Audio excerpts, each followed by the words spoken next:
Hello, my friends, and welcome back to English with TaleVerse.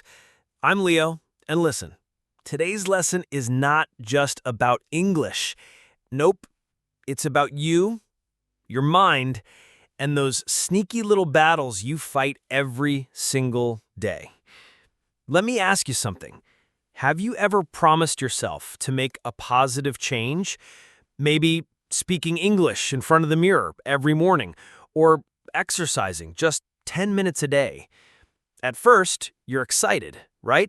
But then boom, 1 or 2 days later, your brain starts whispering, I'm too tired. I don't have time. Tomorrow is better. Yeah, I've been there. And guess what? This is completely normal. It's called resistance. Every single brain on this planet does it. Your brain is not broken. It's just doing what brains do best, protecting the familiar. So, in this video, not only will you learn new English vocabulary, but you'll also uncover the 5 secret reasons why your brain resists change. And of course, how to outsmart those excuses. Sounds good? Then let's get started. All right, reason number 1. Let's warm up with the most classic one, something we all fall into without even noticing. Reason number 1 is familiarity. Simply put, your brain loves what it already knows. Psychologists call this the status quo bias, basically the brain's obsession with keeping things the same. Why? Because the known feels safe. Change feels uncertain, and uncertainty costs energy.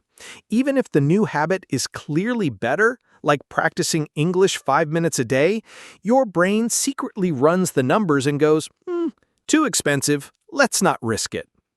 Here's the funny part. The resistance usually shows up before you even try.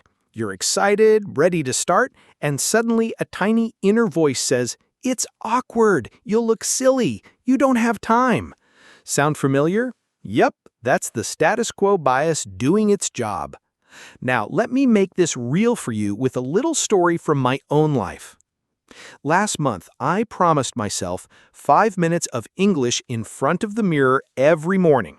Day 1? Easy. I was laughing at myself, making mistakes, even doing silly accents.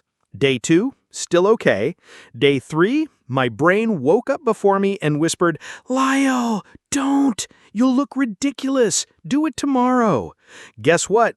I had time. I wasn't busy. But that tiny, sneaky whisper won. Until I changed the practice to something so small, my brain couldn't argue anymore. So if the first reason is about our brain loving the familiar, the second one is even sneakier. It's about what we're afraid to lose. Reason 2 is loss aversion. Basically, your brain is way more sensitive to losing than to winning. Imagine this. You find $100 on the street, you're happy, but lose $100? Ouch! The pain is almost double. So when you try to make a change, the brain immediately starts calculating, what if I lose my comfort? What if I waste my time? What if I fail and people laugh at me? Take this example. Someone hates their job but dreams of starting a business. The idea excites them, but the brain whispers, if you fail, you'll lose money, respect, maybe even friends. That fear feels heavier than the possible gain of success. I felt this too when I first started this channel. My brain was like, Leo, what if people laugh at your accent? What if no one watches? And yeah, those voices almost stopped me before I even uploaded my first video. Crazy, right? Okay, so we've got fear of losing, but sometimes it's not about fear at all, it's just about being tired and lazy. Well, not lazy, but let me explain. Reason 3, cognitive load and energy conservation. Our brains are energy-saving machines. Every new habit takes effort. Psychologists call this cognitive load, the mental work your brain has to do. That's why even tiny habits can feel like climbing Everest if you're tired. For example, day 3 of my mirror practice, I wasn't actually busy, I wasn't dying, but my brain said, No, Leo, too much effort. Sleep instead. And I almost listened. That's how sneaky this is. The trick? Make it tiny. If the step is small enough, the brain can't complain. Seriously, even 60 seconds is a win. All right, now let's get personal. This next one is about how you see yourself. And oh boy, this one hit me hard. Reason 4 is identity. Our brain acts based on the story we tell ourselves. If I keep saying, "I'm not a morning person," or "I always procrastinate," guess what? My brain defends that identity like a lawyer in court.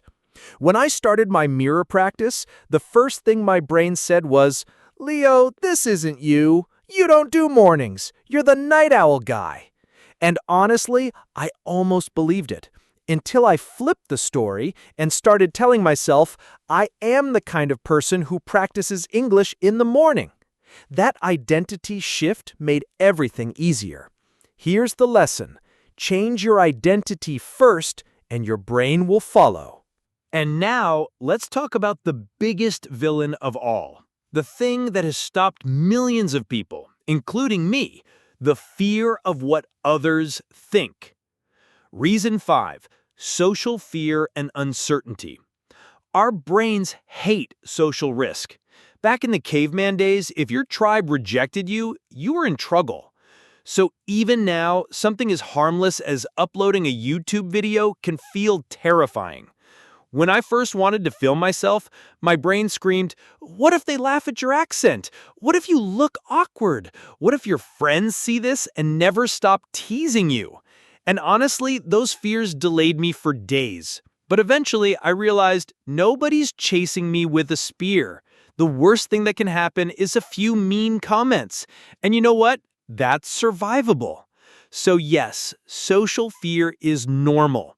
But once you understand it, you can create safe spaces, practice privately, and slowly build up to bigger challenges. All right, my friends, now that we've exposed the 5 sneaky reasons why your brain resists change, let's flip the script. Because here's the truth. For every resistance, there's also a smart solution. So let's go one by one, and I promise these are simple, practical, and even a little fun. Solution 1. Familiarity, status quo bias. First, let's deal with the brain's obsession with keeping things familiar. Remember how your brain loves the safe and the known? The trick is simple. Make the new thing so ridiculously small and safe that your brain just shrugs and says, "Fine, go ahead." So here's how you do it. Number 1, start tiny. Like 1 minute of English in the mirror. 1 minute. That's shorter than scrolling a TikTok. Number 2, attach it to something you already do. Brush your teeth, then speak for 60 seconds. That's called habit stacking. Number 3, track it. Put a check mark on your calendar. Your brain loves visible progress. And after a week or two, slowly increase. 1 minute to 2 minutes to 5 minutes. Why does this work? Because repeated, low-cost actions stop looking new. Your brain reclassifies them from scary change to familiar routine. Resistance drops like magic. And if your brain complains, just smile at the mirror and say, "I'll try it for 1 minute. 1 minute is safe. I can do that." Okay, so that's how we hack familiarity. But what about fear? Because honestly, fear of losing something is one of the strongest blocks. Reason number 2 was all about loss aversion, the fear of losing time, energy, or even reputation. Here's how to beat it. Turn every scary change into a small experiment. Step by step.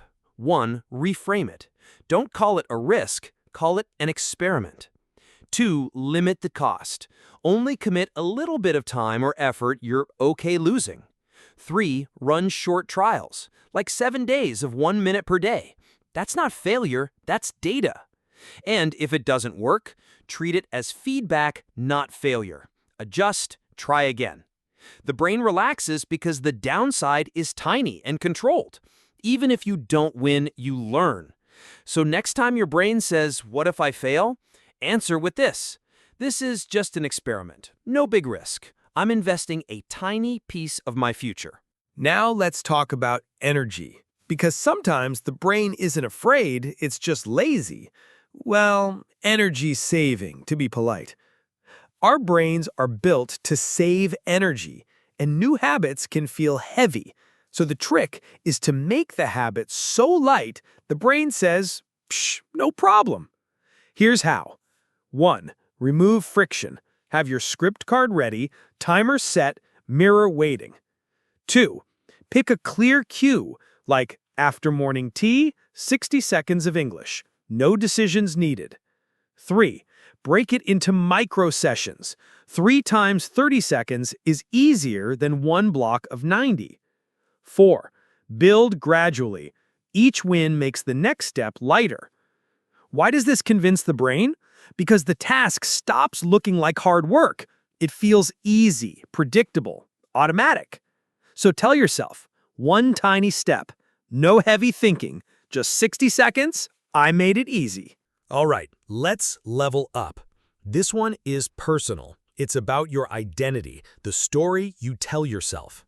If your brain believes I'm not the kind of person who does this, guess what? You'll fight yourself every step. But when you flip the script and become the kind of person who does it, suddenly everything gets easier. How to do it? Write identity statements. I am someone who practices English every morning. Repeat it daily. Act like that person, even for 30 seconds. Collect tiny proof, tick marks, short clips, anything that says, "See, that's me." And when you're ready, say it publicly. Tell your friends, I practice English every day. The brain craves consistency. When your actions match your words, the brain updates your self-image. So, in the mirror, say, I am the kind of person who practices English every morning. Today, I act like the person I want to become. And finally, the big boss, social fear. The worry about what other people think. Let's be honest, social fear is powerful. The brain reacts to rejection almost like physical pain. But we can trick the system by starting safe, step by step. 1. Practice privately in a space with zero judgment. 2. Add a partner or tiny group for gentle accountability. 3. Share gradually. Record for yourself, then show a friend, small group, then finally public. And 4. Set expectations when you do share. Say, I'm practicing, mistakes welcome. Why does this calm the brain? Because social safety is restored. Instead of danger, you get support. So when that fear rises, remind yourself, this is private practice. No one's judging me. Mistakes are part of learning. Now, the good news. These 5 reasons don't have to control you. We've also got 5 proven solutions, ways to trick your brain step by step into accepting change. And here's the best part. They're simple. Things like starting ridiculously small, reframing failure as feedback, or stacking tiny habits onto things you already do. By practicing these methods, not only will your English improve, but your whole mindset will level up too. Here's one more powerful tip. Whenever you want to start something new, like speaking English daily, learning 10 new words, or any habit at all, listen carefully to the excuses your mind whispers to stop you. Write those excuses down on paper and then fight back using the strategies you've just learned. You'll be surprised how much stronger you feel when you can see your mind's tricks in front of you. So my challenge for you, pick one tiny habit. Just one.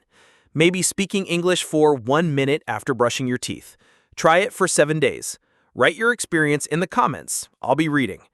And remember, every big change begins with one small step, and the only voice that truly matters is the one that tells you to keep going. Thank you for watching, my friends. This is Leo from TaleVerse, and remember, Your brain will resist change, but you're the one in charge. See you next time.